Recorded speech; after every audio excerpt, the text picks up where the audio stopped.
Hi, this is Whitney Randolph. This is the interview that I did with Dr. Trachsel for this story.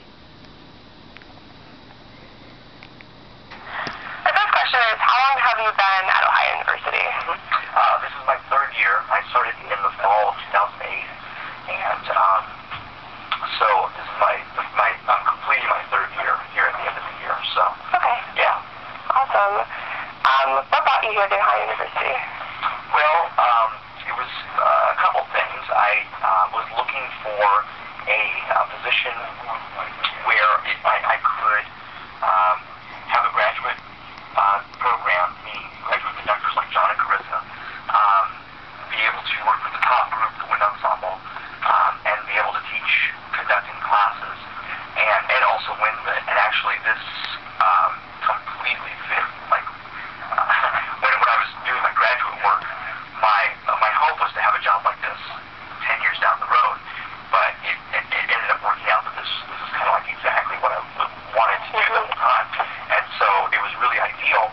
And we also, my family and I, wanted to move back into the Midwest. I'm from Iowa, my wife's from Nebraska, and so we wanted to get back sort of into that area of the country, and it would just look like a really great opportunity. So I applied for it, interviewed, and was able to get the job.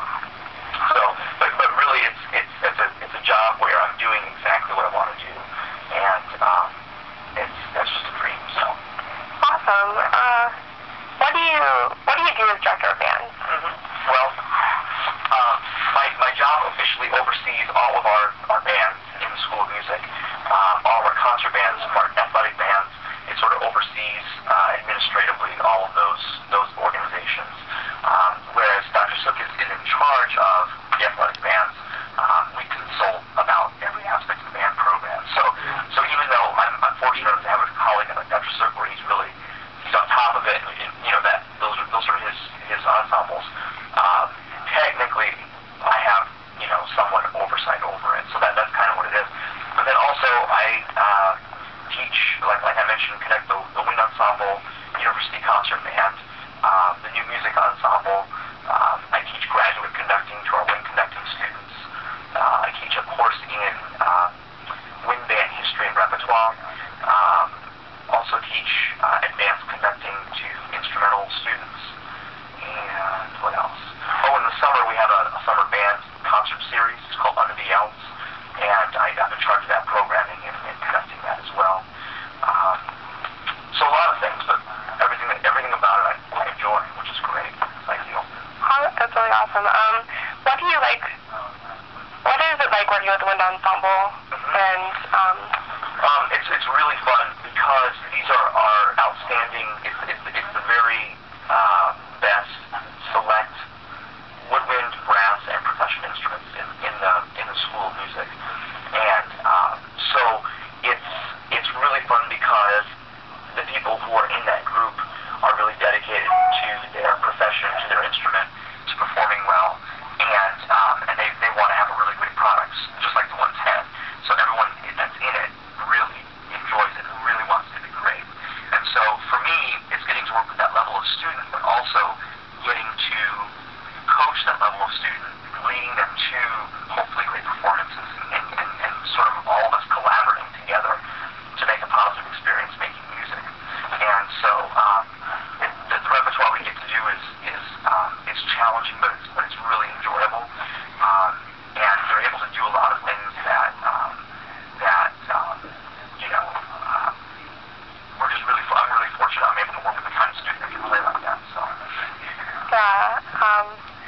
What's it like working with the other your other ensembles, like the band? It's great because each one is very different. Each one serves a very different function. What I enjoy working with the university concert band is that they're the polar opposite of the wind ensemble in that most of them are not music majors. Most of them they're journalism students, or they're in the sciences, or they're in nursing, or whatever it is, and or they're community members, or they're high school students, and so they're not in the ensemble for the same reasons. But what's great about it is that those people really are there just because they love music. They're there just like the 110. They're in there because they don't have to be. There's no requirement they're in it, but they put in 100% effort, 110% effort